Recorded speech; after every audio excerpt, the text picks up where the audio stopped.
애초에 섣불리 토지거래 허가제를 푼 거 아니냐는 비판과 다시 되돌린다고 해서 집값을 잡을 수 있겠느냐는 지적이 나옵니다. 스튜디오에서 박준우 기자에게 물어보겠습니다. 자, 박 기자. 가장 중요한 게 과연 이런다고 해서 뛴 집값을 잡을 수 있느냐 이건데 어떨까요? 일단 대부분 전문가들은 되게 회의적인 입장입니다. 이 토지거래 허가구역 이제 해제 이후에 과열량상을 보이던 거래가 단기적으로는 좀 위축이 될 수 있겠지만 이른바 이 똘똘한 한 채에 대한 수요는 계속될 거라는 전망인데요.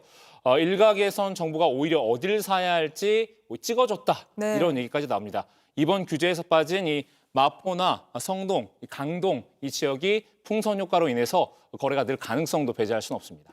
이번에 부동산 규제로 많이 활용되던 대출 규제가 또 나왔습니다. 이거는 효과가 있을까요?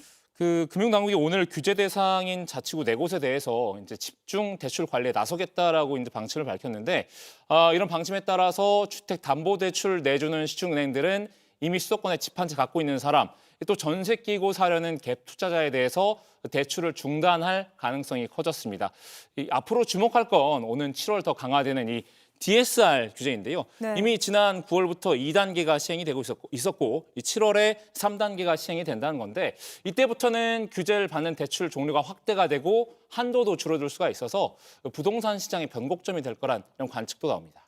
지금 오락가락하는 정책에 대한 비판이 거세잖아요. 근데 부동산 정책이 이렇게 한 달 만에 손바닥 뒤집듯 바뀐 적이 있었습니까? 그러니까 저희가 돌아본 현장에서도 정말 전례가 없는 일이다 이런 평가가 나왔습니다. 한 달 전에 토지거래 허가구역 해제가 너무 성급했다 이런 비판도 커지고 있는데 당시 오세훈 시장의 발언 한번 들어보시겠습니다.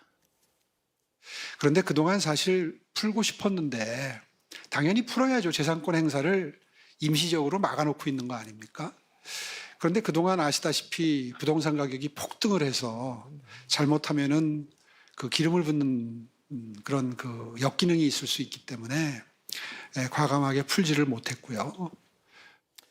이 집값 급등 논란이 좀 커진 이달 초에야 오 시장이 약간의 가격 상승은 예상했었다면서 말을 살짝 바꿨거든요.